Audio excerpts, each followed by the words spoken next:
ಮಿತ್ರರೇ, ನಿಮಗೆಲ್ಲರಿಗೂ ನನ್ನ ಹೃತ್ಪೂರ್ವಕ ನಮಸ್ಕಾರ. ಎಲ್ಲರಿಗೂ ತಿಳಿದಿರುವ ಹಾಗೆ ಈ ವರ್ಷ ರಥಸಪ್ತಮಿ ಫೆಬ್ರವರಿ 4ನೇ ತಾರೀಕು ಬರ್ತಾ ಇದೆ. ಆದ್ದರಿಂದ ಇವತ್ತಿನ ದಿನ ಇಡೀ ಜಗತ್ತಿಗೆ ಬೆಳಕನ್ನು, ಆಯುರಾರೋಗ್ಯವನ್ನು ನೀಡುವ ಸೂರ್ಯನಾರಾಯಣನ ಬಗ್ಗೆ ಸಂಪೂರ್ಣವಾದ ಮಾಹಿತಿ ಈ ವಿಡಿಯೋದಲ್ಲಿ ತಿಳಿಸುತ್ತೇನೆ. ಎಲ್ಲರೂ ತಪ್ಪದೆ ಕೊನೆವರೆಗೂ ನೋಡಿ ಸೂರ್ಯನ ವಿಸ್ಮಯಕಾರಿ ವಿಷಯಗಳನ್ನು ತಿಳಿದುಕೊಳ್ಳಿ.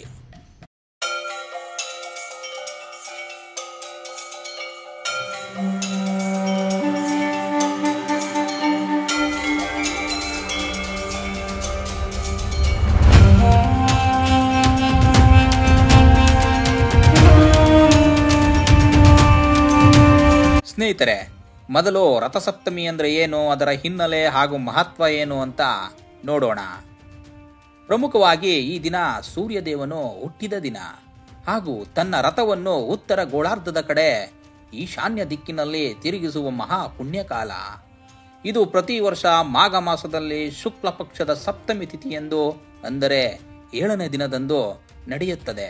ಆದ್ದರಿಂದ ರಥಸಪ್ತಮಿ ಸೂರ್ಯ ಜಯಂತಿ ಎಂದು ಹೆಸರು ಬಂದಿದೆ.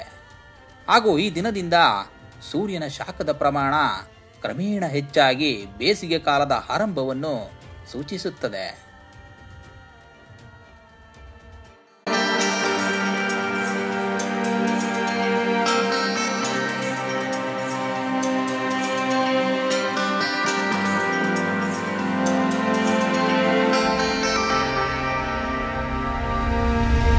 ಇನ್ನು ಇದರ ಹಿನ್ನೆಲೆ ನೋಡುವುದಾದರೆ, ಸೃಷ್ಟಿಯ ಕಾಲದಲ್ಲಿ ಭಗವಾನ್ ವಿಷ್ಣುವು ಇಡೀ ವಿಶ್ವಕ್ಕೆ ಬೆಳಕನ್ನು ನೀಡಲು ಬಯಸಿದಾಗ ಅವನ ದೇಹದಿಂದ ಒಂದು ಪ್ರಕಾಶವು ಹೊರಹೊಮ್ಮಿತು.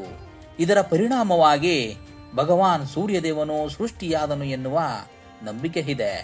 ಇದರ ಜೊತೆ ಒಂದು ದಂತಕಥೆಯ ಪ್ರಕಾರ ಈ ಸಪ್ತಮಿಯ ದಿನದಂದು ಮಹರ್ಷಿ ಕಶ್ಯಪ ಮತ್ತು ಅವರ ಪತ್ನಿ ಅದಿತಿಯ ತಪಸ್ಸಿನ ಫಲದಿಂದ ಹಾಗೂ ವಿಷ್ಣುವಿನ ಅನುಗ್ರಹದಿಂದ ಸೂರ್ಯದೇವನು ಜನ್ಮ ತಾಳಿದ ಎಂದು ಸಹ ಹೇಳುತ್ತಾರೆ.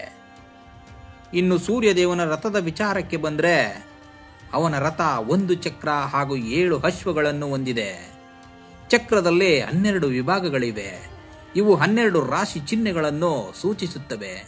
7 ಅಶ್ವಗಳು 7 ಬಣ್ಣದ ಕಾಮನ ಬಿಲ್ಲನ್ನು ಹಾಗೂ ವಾರದ 7 ದಿನಗಳನ್ನು ಪ್ರತಿನಿಧಿಸುತ್ತವೆ. ಸೂರ್ಯದೇವನ ರಥದ ಸಾರಥಿ ಅರುಣ. ಇಲ್ಲಿ ವಿಶೇಷವಾಗಿ ಅರುಣನು ಇತರ ಸಾರಥಿಗಳಂತೆ ಬೆನ್ನನ್ನು ತೋರಿಸುವುದಕ್ಕಿಂತ ಭಿನ್ನವಾಗಿ ಯಾವಾಗಲೂ ಸೂರ್ಯದೇವರ ಕಡೆಗೆ ತನ್ನ ತಲೆಯನ್ನು ತಿರುಗಿಸಿರುತ್ತಾನೆ. ಗೆಳೆಯರೇ, ಈಗ ಪೌರಾಣಿಕ ಮಹತ್ವದ ಬಗ್ಗೆ ನೋಡೋಣ ಬನ್ನಿ.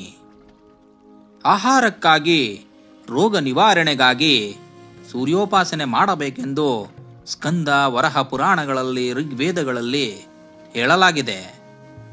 ದ್ವಾಪರ ಯುಗದಲ್ಲಿ ಶ್ರೀಕೃಷ್ಣ ಪರಮಾತ್ಮನು ಧರ್ಮರಾಜನಿಗೆ ರಥಸಪ್ತಮಿ ಬಗ್ಗೆ ಹೇಳಿದ ಕಥೆ ಇದೆ. ಅದು ಇಂತಿದೆ. ಯಶೋವರ್ಮನೆಂಬ ರಾಜನ ಮಗ ಹುಟ್ಟಿನಿಂದಲೇ ರೋಗಿಷ್ಠನಾಗಿದ್ದ. ಇದರ ಬಗ್ಗೆ ಜ್ಯೋತಿಷಿಗಳನ್ನು ಕೇಳಿದಾಗ ಸಂಚಿತ ಕರ್ಮದಿಂದ ಬಂದಿರುವ ಕಾಯಿಲೆಗೆ ರಥಸಪ್ತಮಿ ವ್ರತ ಆಚರಿಸಲು ಹೇಳಿದರು. ಅದರಂತೆ ಅಂದು ಸೂರ್ಯಾರಾಧನೆ ಮಾಡಲಾಗಿ ರಾಜಪುತ್ರನು ಆರೋಗ್ಯವಂತನೂ ಪ್ರಭಾವಶಾಲಿಯೂ ಆದನೆಂದು ಹೇಳಲಾಗಿದೆ.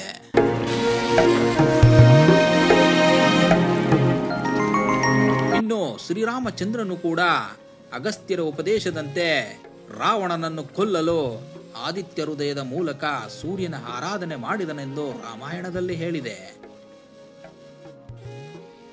ಇನ್ನೊಂದು ಕಥೆಯ ಪ್ರಕಾರ ತಾರಕಾಸುರನ 3 ಪುತ್ರರಾದ ತಾರಾಕ್ಷ್ಯ, ಕಮಲಾಕ್ಷ ಮತ್ತು ವಿದುನ್ಮಾಲಿ ಎಂಬ ರಾಕ್ಷಸರನ್ನು ಕೊಲ್ಲಲು ಈ ರಥಸಪ್ತಮಿ ದಿನದಂದೇ ದೇವಶಿಲ್ಪಿ ವಿಶ್ವಕರ್ಮನು ಶಿವನಿಗೆ ರಥ ನಿರ್ಮಾಣ ಮಾಡಿಕೊಟ್ಟ ಎಂಬ ಉಲ್ಲೇಖವಿದೆ. ಸಾಂಬ ಪುರಾಣವು ಸೌರವ್ಯೂಹ, ಭೂಮಿಯ ಭೌಗೋಳಿಕತೆ, ಸೃಷ್ಟಿ, ಗ್ರಹಣಗಳು, ಭಗವಾನ್ ಶ್ರೀ ಸೂರ್ಯದೇವರು ಮತ್ತು ಅವರ ಸಹಾಯಕರ ವಿವರಣೆ ಇತ್ಯಾದಿಗಳ ಬಗ್ಗೆ ಸಮಗ್ರ ಮಾಹಿತಿಯನ್ನು ಒಳಗೊಂಡಿದೆ.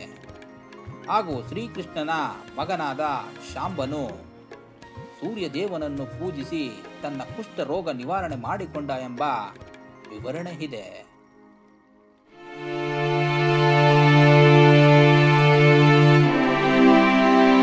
ರಥಸಪ್ತಮಿಯಂದು ಮಾಡಬೇಕಾದ ಪೂಜಾ ವಿಧಿವಿಧಾನಗಳ ಬಗ್ಗೆ ಹೇಳುವುದಾದರೆ, ಸೂರ್ಯೋದಯಕ್ಕೆ ಸರಿಯಾಗಿ ನದಿ, ಸಮುದ್ರ, ಸರೋವರ, ಸಂಗಮ ಮುಂತಾದೆಡೆ ಸ್ನಾನ ಮಾಡಿ ಸೂರ್ಯನಿಗೆ ಅರ್ಘ್ಯ ನೀಡಿದರೆ ಪೂರ್ವ ಜನ್ಮದ ಪಾಪಗಳು ಹಾಗೂ ಈ ಜನ್ಮದ ಸಕಲ ದುಃಖಗಳು ಪರಿಹಾರವಾಗುತ್ತವೆ.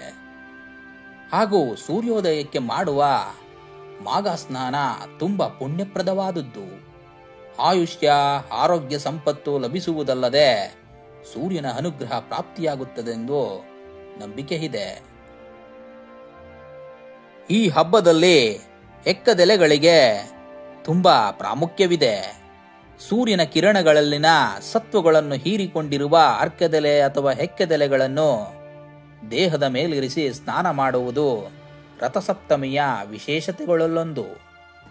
ಎಕ್ಕದ ಎಲೆಗಳಿಗೆ ಚರ್ಮಕ್ಕೆ ಸಂಬಂಧಿಸಿದ ಸಮಸ್ಯೆಗಳನ್ನು, ರೋಗಗಳನ್ನು ನಿವಾರಿಸುವ ಸಾಮರ್ಥ್ಯವಿದೆ. ಅಷ್ಟೇ ಅಲ್ಲದೆ ದೇಹದಲ್ಲಿನ ಕೀಲು ನೋವು, ಹಲ್ಲು ನೋವು, ಹೊಟ್ಟೆ ನೋವುಗಳಿಗೂ ಎಕ್ಕದ ಗಿಡ ಅದರ ಎಲೆಗಳಲ್ಲಿರುವ ಔಷಧೀಯ ಅಂಶಗಳಿಂದ ಪರಿಹಾರ ಕಂಡುಕೊಳ್ಳಬಹುದು. ಹೀಗಾಗಿಯೇ ಈ ದಿನ ಎಕ್ಕದೆಲೆಯ ಸ್ನಾನಕ್ಕೆ ಮಹತ್ವ ನೀಡಲಾಗಿದೆ. ಹಾಗೂ ಆಯುರ್ವೇದದಲ್ಲೂ ಸಹ ಇದರ ಔಷಧಿ ಗುಣದ ಬಗ್ಗೆ ಉಲ್ಲೇಖವಿದೆ.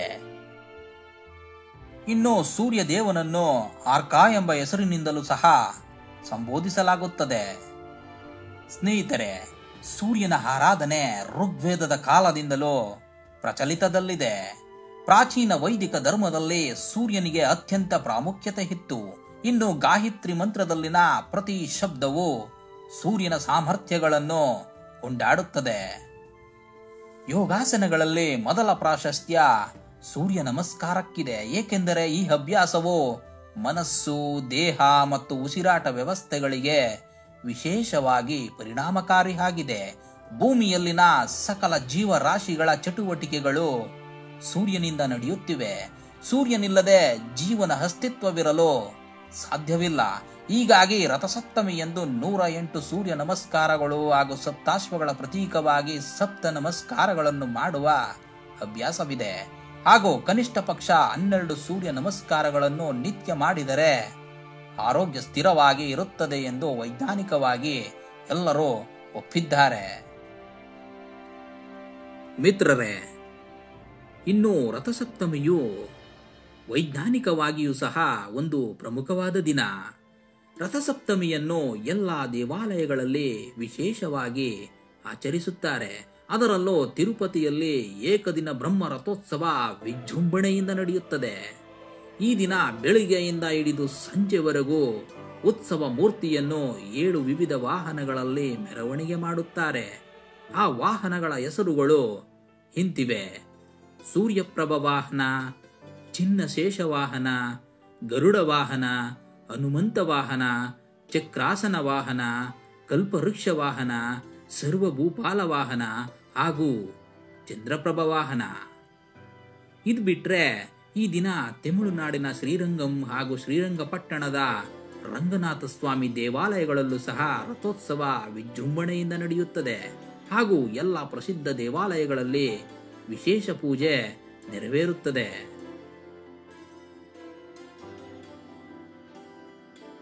ಇಷ್ಟು ರಥಸಪ್ತಮಿ ಹಬ್ಬದ ಆಚರಣೆಯ ಹಿನ್ನೆಲೆಯ ಸಂಕ್ಷಿಪ್ತ ವಿವರ.